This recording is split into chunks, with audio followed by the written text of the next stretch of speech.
시청자 여러분 안녕하십니까? BOA 모닝뉴스입니다. 첫 소식입니다.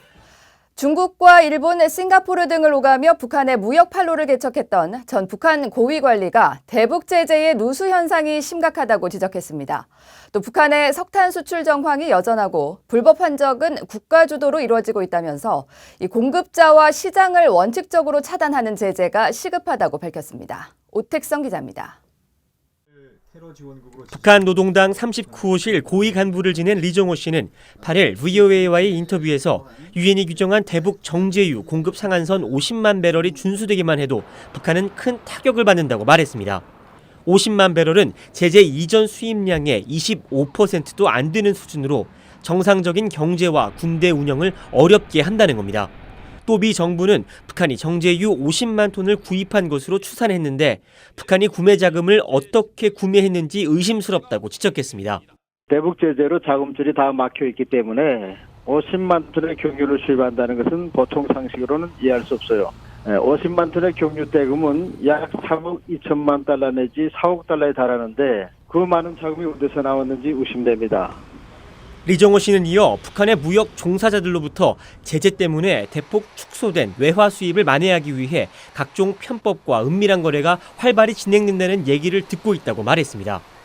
특히 석탄을 비롯한 제재 품목의 반출이 증가 추세라는 설명입니다. 최근 북한 소식에 의하면 북한산 석탄이 중국 남방 지역에 많이 수출되고 있고 금과 수산물을 비롯한 밀수가 늘어나고 있어요. 그리고 제재 품목을 피해서 시계를 비롯한 다른 품목으로 임가공 무역을 누리고 지난해보다 수출입이 증가하고 있습니다. 리 씨는 특히 가장 심각한 제재 회피 행위로 북한의 불법 해상 활동을 꼽았습니다. 앞서 미 재무부도 지난 3월 북한이 불법 해상 환적을 통해 얻은 정제유를 263회에 걸쳐 싣고 들어왔다면서 이런 규모는 정부가 관여한 것으로밖에 해석할 수 없다고 주장했습니다. 해상에서 선박간 환적을 하는 회사들은 자칫하면 한 번에 다 망할 수도 있거든요. 이것은 대단히 위험한 도박입니다. 때문에 선박회사들이 높은 비용과 고도 위험을 감수하면서 263차례나 불법으로 환적했다는 것은 믿기 어렵습니다. 리 씨는 선박 간 환적을 막기 위해선 북한의 정제유를 제공하는 공급자와 시장을 원천적으로 차단하는 접근법을 취해야 한다고 강조했습니다. 특히 불법 환적이 연루된 선박들을 용선한 회사들과 거래 은행들에 대한 제재가 뒤따라야 해상 불법 활동의 허리를 자르는 타격이 될 것이라고 말했습니다. VOA 뉴스 오택성입니다. 미국의 트럼프 행정부가 외교 정책에서 인권의 역할을 재검토할 것이라고 밝혔습니다. 워싱턴의 북한 인권 전문가들 사이에서는 기대와 비판이 엇갈렸습니다. 이현철 기자가 보도합니다. 마이크 폼페오 국무장관이 8일 국무부에서 기자회견을 열고 미국의 외교 정책에서 인권의 역할을 검토할 이른바 양도할 수 없는 권리에 관한 위원회를 신설했다고 밝혔습니다. 폼페오 장관은 이 위원회가 미국 건국의 기본 원칙과 1948년 발표된 세계 인권선언에 근거해 자신에게 인권에 관한 권고를 할 것이라고 설명했습니다. 폼페오 장관은 세계 인권선언이 채택된 지 70년이 지났지만 세계 전역에서 중대한 인권 유린이 계속되고 있다면서 인권을 보호하기에 구성된 국제기구들이 본래 임무로부터 멀어지고 있다고 지적했습니다. The time is right for an informed review of the role of human rights in American foreign policy. 워싱턴의 민간단체인 북한자유연합의 수전 숄티 대표와 북한인권위원회 그레그 스칼라튜 사무총장은 트럼프 행정부의 인권위원회 신설을 환영한다고 말했습니다. So I'm hoping that refocusing attention on that, but it's been sadly the policy of the U.S. to make that a secondary issue. 이번 인권위원회를 설립하면서 미 정부가 북한 인권 이슈까지 조금 더 중요시 거론할 수 있지 않을까 희망을 가져봅니다. 스칼라튜 사무총장은 특히 새 인권위원회가 가장 시급하게 다뤄야 할 과제는 북한의 정치범 수용소 등 불법 구금시설 문제라면서 이 문제가 해결돼야 나중에 경제 개발이나 인도적 지원 문제를 거론할 수 있다고 말했습니다. 반면 로버트 킹 전 국무부 북한인권특사는 트럼프 행정부가 다가오는 선거를 앞두고 정치적 목적으로 새 인권위원회를 만들었다고 분석했습니다. 그러면서 새 위원회가 북한의 인권 개선과는 관련이 없을 것이라고 비판적으로 전망했습니다. BOA 뉴스 이현철입니다. 미국과 북한이 곧 재개할 실무 협상은 사실상 실질적인 비핵화 방법론을 처음 논의하는 자리가 될 것으로 전문가들은 전망했습니다. 하지만 비핵화 정의에 대한 이견과 북한이 대화 시한을 올해 말로 못 박은 점이 한계로 작용할 수 있다고 지적했습니다. 김동현 기자입니다. 미첼리스 전 국무부 정책기획실장은 8일 VOA에 조만간 개최될 미북 실무협상은 정상회담 확정 전에 이뤄진다는 점에서 앞서 두 차례 열린 정상회담 이전의 실무협상과는 형식이 분명 다르다고 말했습니다. 하지만 북한이 김정은 위원장에게 전적인 결정권이 있는 톱다운 방식을 유지하고 비핵화에 대한 미북 간 입장 변화가 없는 한 간극을 좁히기는 여전히 어렵다고 전망했습니다.